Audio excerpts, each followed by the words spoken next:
Assetto Corsa is incredibly special, and if you're feeling confused about the start of this video, it's not video editing, it's not some software, this is actually running inside of Assetto Corsa through custom shaders patch, and I can prove it to you.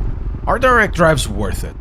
All of these graphical mods, all of these tracks, cars and applications create an unparalleled sense of depth and scope in sim racing. One day you are racing a Formula hybrid, and the other you are cruising along some road in a coast with a beautiful sunset. All of the big and small things in the current state of Assetto Corsa can only be done, of course, due to the army of excellent modders developing the title. The graphical aspect is really superb at the moment. The cars, from Kunos, to the modded ones are of excellent graphical quality. Some of the modded ones are even above Kunos models. Still, the game changer is the effort that modders have put into changing the quality of the light that was present in Assetto Corsa.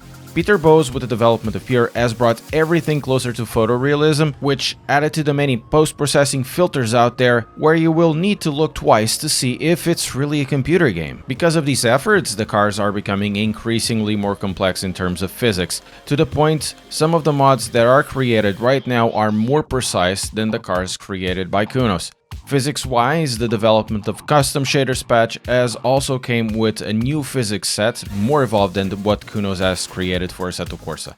The cars, the tracks, then the rain, the United cycle, the small details, the big details. There's really a lot going on at the moment, and it doesn't really seem it's losing any steam right now, even with Gran Turismo 7 being released. If anything, Gran Turismo 7 has helped Assetto Corsa. And well, Gran Turismo has certainly helped in many more ways than one, not only in the inspiration of some mods, but also in models for cars as well. But let's keep that a secret. This quality of content provided is tremendous. Some of the cars and tracks would be paid DLC, most of them, fortunately, is provided for free. Did you know that Assetto Corsa right now has more players than any time in the past? From 2020 to 2022, it doubled the player base. From the last Assetto Corsa update, which was done in 2019, until now, the player base basically tripled. One of the main reasons for this is that the modding scene injects continuing interest in the game. The mod development creates a huge interest in the game, as it's very wide in scope, which in turn creates communities, which in turn creates once again even more interest. This positive reinforcement loop that Assetto Corsa with the modding community has in the center is the reason why this growth exists.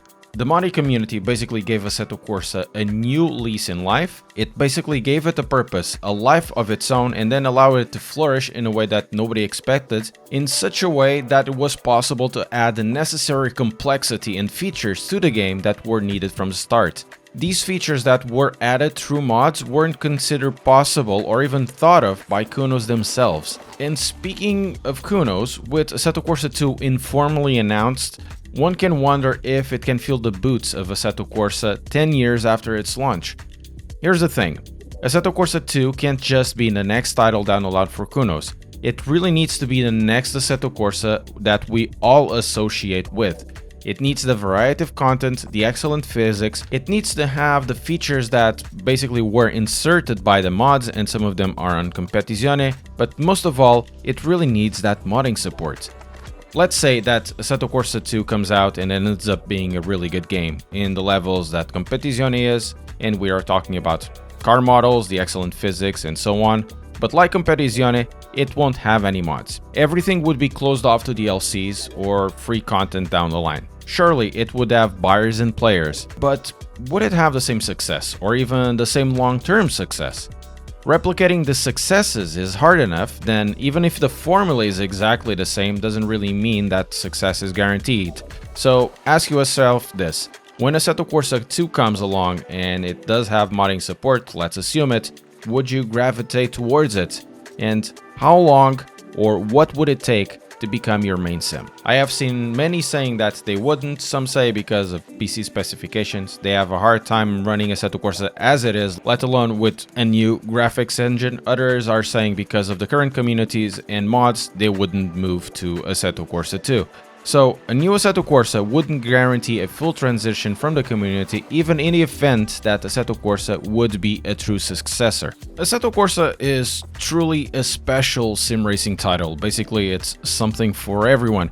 The modding community was as important as the game itself to make all of this possible, all of this successful, and the next few years should be really interesting. Hopefully, Assetto Corsa 2, when it's announced or whenever it comes out, also becomes like Assetto Corsa in more ways than one.